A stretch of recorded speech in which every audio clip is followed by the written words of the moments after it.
सुप्रभात। धरती का श्रृंगार हरे भरे पेड़ों से होता है। वे हमारे जीवन के आधार स्तंभ होते हैं। उनके बिना जीवन की कल्पना नहीं की जा सकती, क्योंकि वे हमें जीने के लिए प्राण वायु ऑक्सीजन देते हैं। परंतु मानव अपनी स्वार्थ की पूर्ति के लिए वनों की अंधाधुंध कटाई किए जा रहा है, जिसके कारण मानव का जीवन कई परेशानियों से घिर गया है। धरती बंजर होती जा रही है।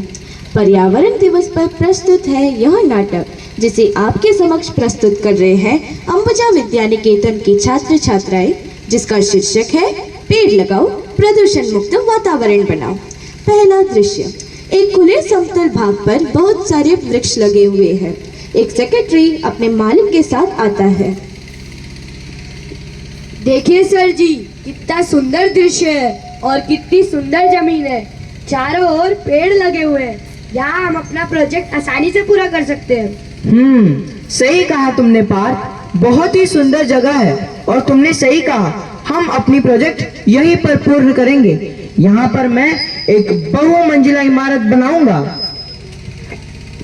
ओके सर, मैं आज ही से काम शुरू करवा देता हूँ और इन लगे हुए पेड़ों को कटवा देता हूँ, ताकि हमारा प्रोजेक्ट आसानी से पूर्ण हो सके। तुमने सही कहा।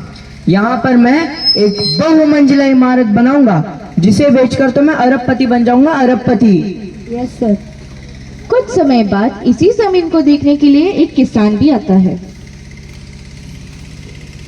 अरे वाह, कितनी बड़ी जमीन है। इसमें तो मैं अपना एक बड़ा फार्म हाउस भी बना सकता हूँ और मेरी फसल भी अच्छी होगी और मेरी आमदनी भी बढ़ेगी।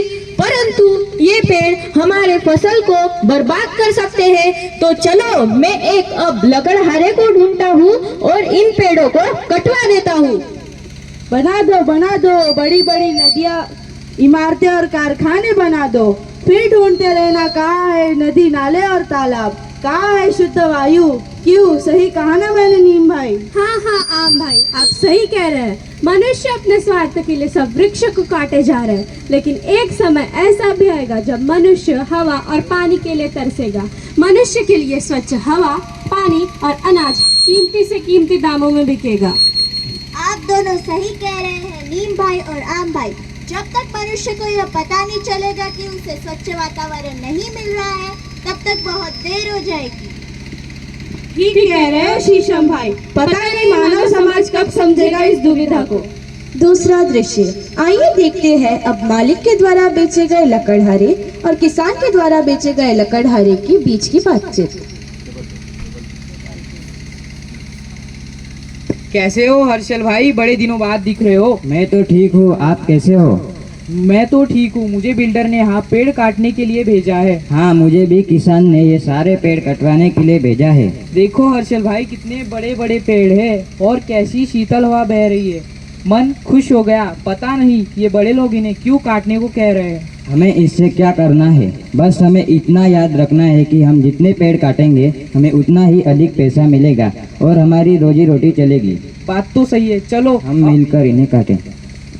सभी पेड़ एक साथ दर्द से कराहने लगते हैं और चिल्लाने लगते हैं। बचाओ, हमें मत काटो। और इस प्रकार से लकड़हारे सभी पेड़ों को काटकर गिरा देते हैं। समय बीतता जाता है और समतल भूमि के एक भाग पर इमारत बन जाती है और दूसरे भाग में फार्म हाउस भी बन जाता है। कच्ची सड़कों की जगह पक्की सड़कें बन जाती है और रेल लाइन भी बिक जाती है। सभी तरफ शहरी माहौल हो जाता है। जब बहुमंजिली इमारत बन जाती है तो मालिक अपने सेक्रेटरी के साथ आता है और बहुमंजिली इमारत को देखकर खुश हो जाता है और इसे बेचने के लिए वह एक विज्ञापन निकालता है। गुड, अच्छा बनाया।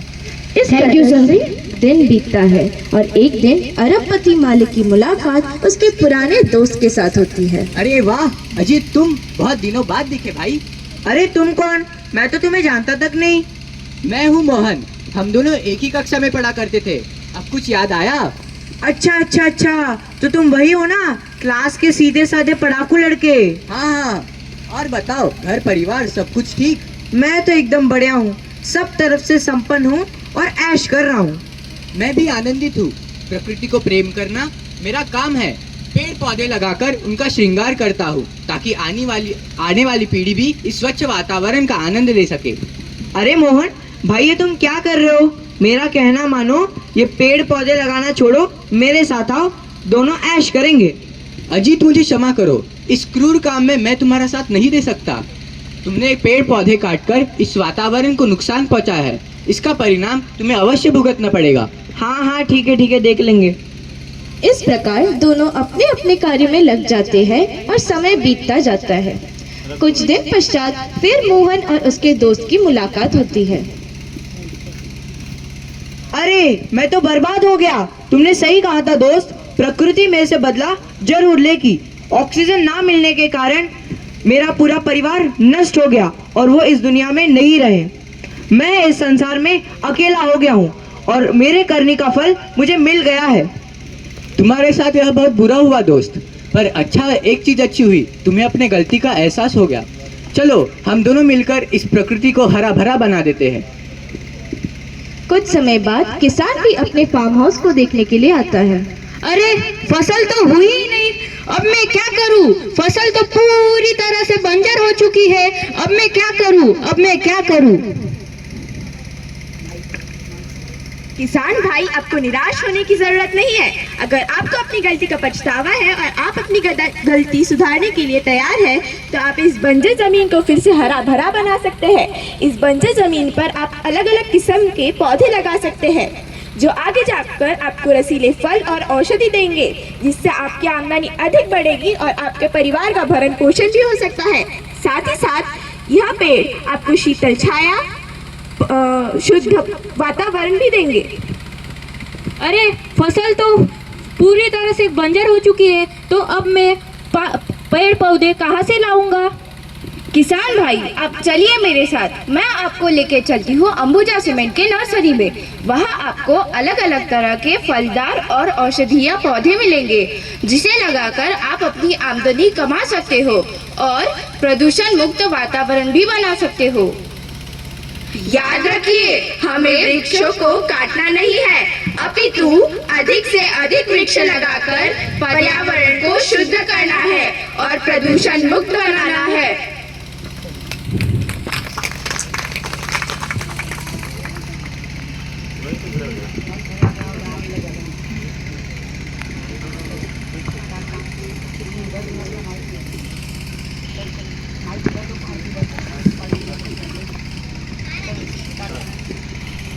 आइए हम सब एक साथ संकल्प करते हैं कि हम वृक्षों को काटेंगे नहीं, वरन अधिक से अधिक वृक्ष लगाकर धरती माता का श्रृंगार करेंगे, धरती को हरा भरा बनाएंगे।